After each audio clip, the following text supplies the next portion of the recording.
Bonjour, dans cette séance, nous allons nous intéresser à la voie de la glycolyse. La voie de la glycolyse est également appelée voie d'Endenmeyer-Parnasse.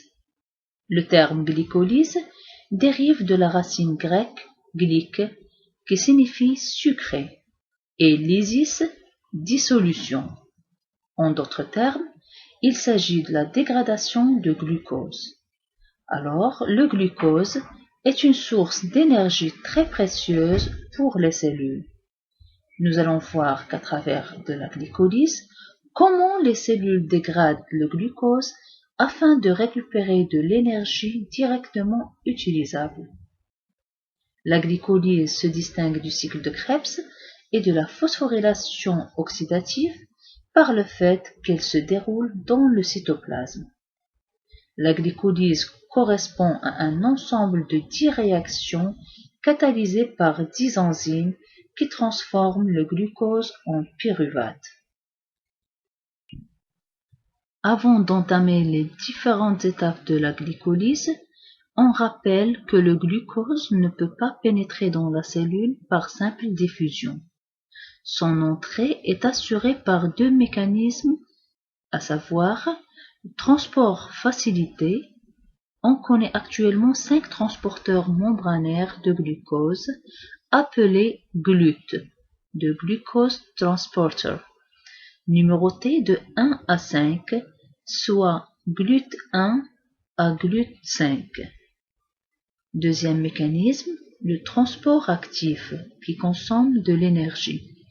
Le glucose est transporté contre un gradient de concentration, c'est-à-dire du milieu faible en glucose vers un milieu concentré. Passons maintenant aux 10 réactions de la glycolyse. Ici, nous avons une vue d'ensemble de la glycolyse qui se réalise en deux grandes étapes successives. La première grande étape est une dégradation de glucose en deux molécules à 3 atomes de carbone chacune, avec consommation de 2 ATP. La deuxième étape, ce sont des oxydations de molécules à 3 carbones pour former 2 pyruvates avec formation de 4 ATP et du pouvoir réducteur sous forme de 2 NADH H+. Dans la première réaction, on passe d'un glucose à un glucose 6-phosphate. Il s'agit d'un transfert d'un groupement phosphoryle de l'ATP sur le glucose pour donner un glucose 6-phosphate. C'est une réaction catalysée par une enzyme, l'hexokinase. L'hexokinase est une enzyme qui est relativement peu spécifique. Elle catalyse la phosphorylation d'hexoses, comme le glucose et le mannose. Par contre, dans certaines cellules, comme les cellules hépatiques ou certaines cellules pancréatiques, on note la présence en plus d'une glycokinase qui réalise la même réaction et qui est spécifique du glucose. Donc, la conséquence de cette phosphorylation est la séquestration du glucose dans le cytosol. Sa sortie par les transporteurs GLUT n'est plus possible et son passage par la membrane plasmique non plus, car il est hydrophobe aux molécules phosphorylées. Deuxième réaction, le glucose 6-phosphate est converti en son isomère, le fructose 6-phosphate, grâce à l'enzyme phosphoglucose isomérase. Isomère ici signifie que la formule chimique est la même, mais que l'organisation spatiale de la nouvelle molécule est différente. Donc, on passe d'un aldose à un cétose. Cette réaction est réversible. La troisième réaction fait intervenir la phosphofructokinase 1 qui transfère un groupement phosphate de l'ATP à l'autre extrémité du sucre au niveau du carbone 1, donnant ainsi le fructose 1,6-biphosphate. C'est un deuxième niveau ici de consommation d'une molécule d'ATP. C'est une réaction qualifiée d'exergonique. La quatrième réaction fait intervenir une aldolase qui catalyse le clivage de la molécule de fructose 1,6-biphosphate en deux isomères ayant chacun 3 carbones. Le dihydroxyacétone phosphate, DHAP, et le glycéraldéhyde 3-phosphate, G3P. Seul le glycéraldéhyde 3-phosphate qui est utilisé dans la suite de la glycolyse.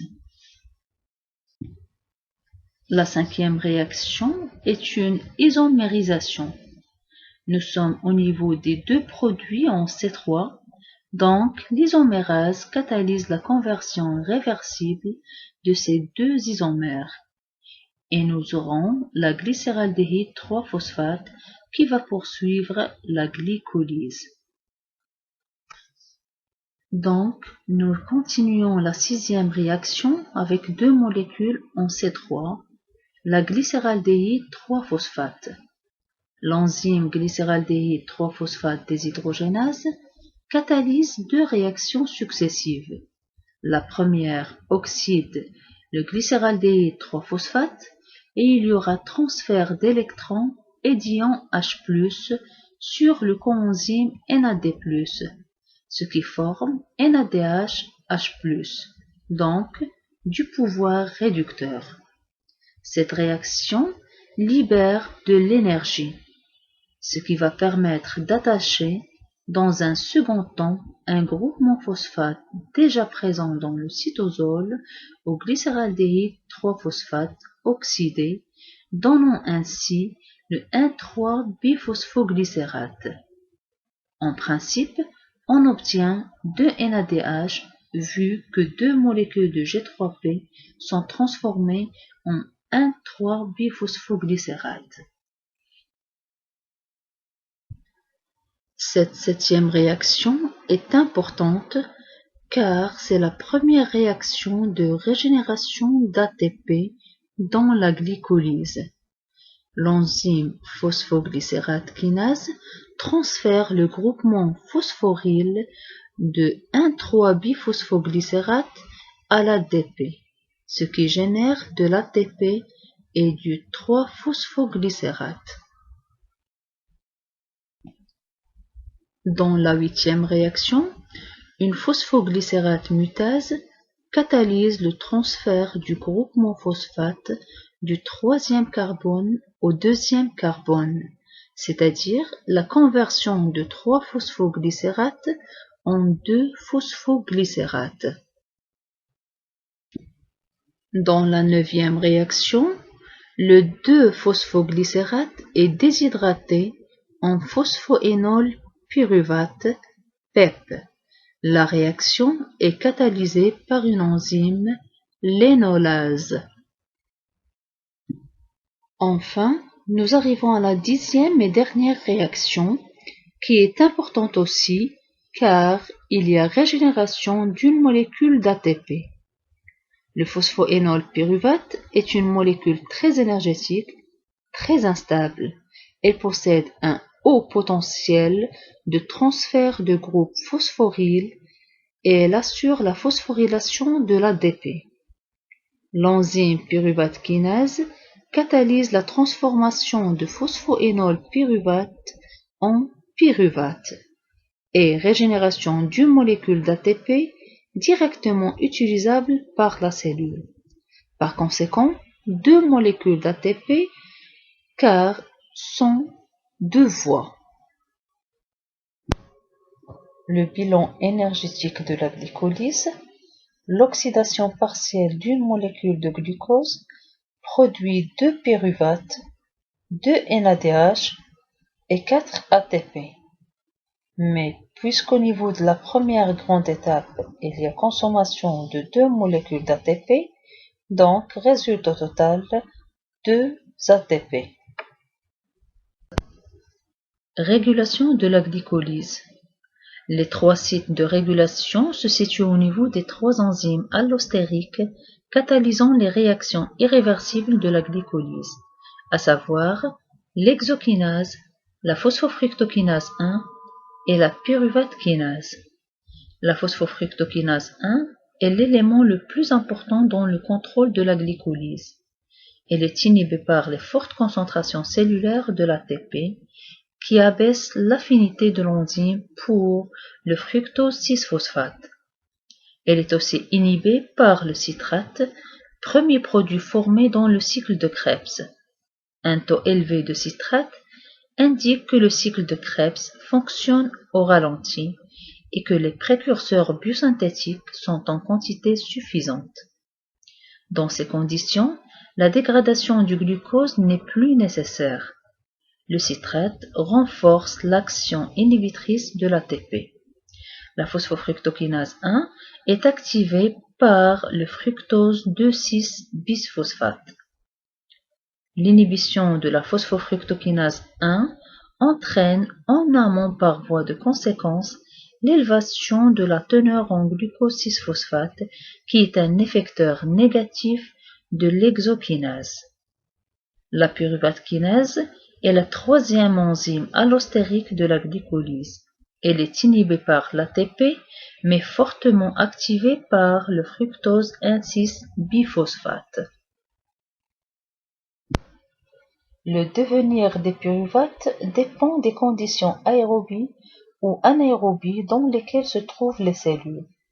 Ainsi, dans des conditions aérobies, le pyruvate est oxydé en CO2 via le cycle de Krebs.